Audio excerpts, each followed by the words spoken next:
In 5, 4, 3, 2, 1, name. Fire.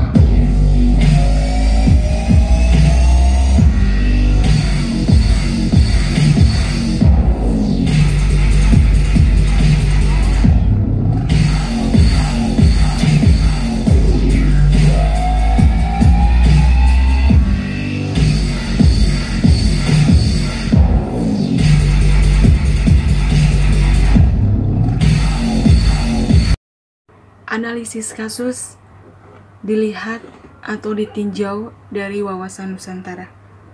Pertama, dari contoh kasus di negeri jiran Malaysia melakukan tindakan yang membuat gerah bangsa Indonesia.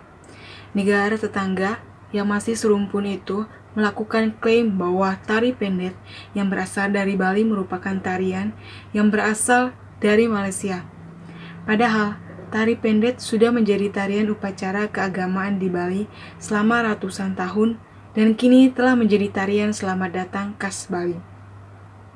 Sebelumnya, Malaysia juga telah mengklaim beberapa budaya bangsa Indonesia sebagai hak atas kekayaan intelektual mereka. Sebut saja batik Solo, reog Ponorogo, angklung Sunda, serta wayang kulit dari Jawa Tengah. Mengapa hal ini bisa terjadi? Contoh kasus kedua, seorang budayawan Malaysia mengatakan bahwa klaim yang dilakukan oleh Malaysia merupakan usaha untuk melindungi khasanah budaya Melayu dari klaim Barat. Negara-negara Eropa memang sangat tertarik dengan eksotika budaya Indonesia. Tentu saja pemerintah Indonesia tidak setuju dengan pernyataan itu. Tari pendet misalnya. Jelas, tarian tersebut berasal dari Bali. Maka pemerintah wajib melindungi tari pendet dari klaim negara manapun. Apa bedanya direbut Malaysia atau negara Eropa? Dapat dilihat begitu banyak kebudayaan bangsa Indonesia yang direbut oleh negara Malaysia. Tidak hanya tari pendet, hasil karya batik pun juga diakui oleh negara Malaysia. Negara ini mengklaim bahwa batik adalah kerajinan tangan yang dimiliki oleh negaranya secara turun-temurun. Apakah hal ini pantas untuk dibiarkan? Tentu saja tidak. Kita sebagai bangsa Indonesia yang memiliki begitu banyak kebudayaan, baik dari segi tarian, kerajinan tangan, jenis-jenis patung, serta lagu-lagu yang diciptakan oleh para pejuang, jangan kita biarkan negara manapun untuk merebutnya. Nah, dari contoh kasus yang sudah saya bacakan, saya menganalisisnya jika dilihat dari mata kuliah saya tentang wawasan Nusantara. Kita sebagai bangsa Indonesia yang memiliki jiwa nasionalisme yang tinggi, sudah sepantasnya kita mengambil alih kembali budaya kita yang telah direbut agar dapat kembali menjadi hak cipta negara Indonesia. Jika dilihat dari fungsi wawasan Nusantara yang berfungsi sebagai konsep ketahanan nasional, bahwa suatu wawasan Nusantara dijadikan konsep dalam membangun bangsa Indonesia dari segi pertahanan keamanan serta kewilayahan. Namun sangat disayangkan, kinerja pemerintah dalam mengatasi hal ini tidak sepenuhnya berhasil. Sesungguhnya, peran pemerintah dalam konteks menjaga keanekaragaman kebudayaan adalah sangat penting.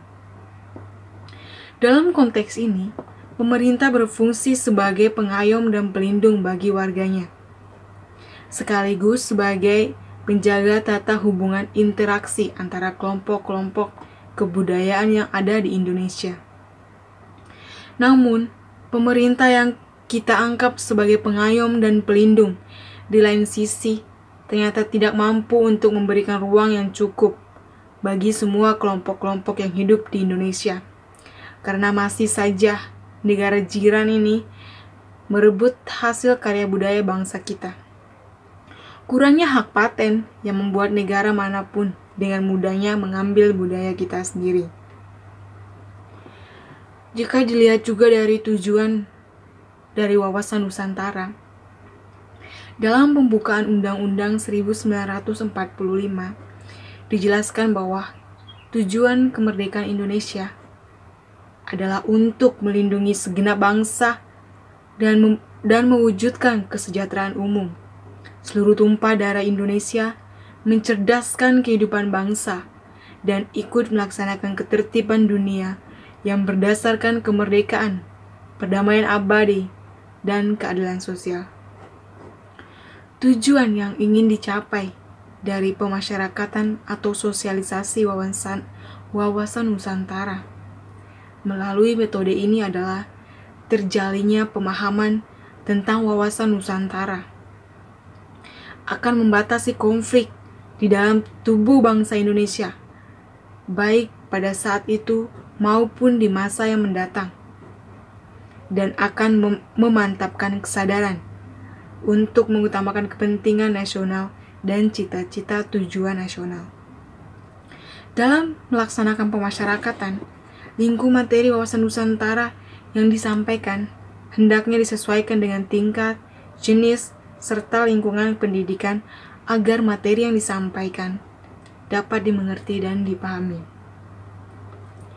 Wawasan Nusantara dalam kehidupan ekonomi dan sosial. Di sini saya memilih dalam faktor sosial.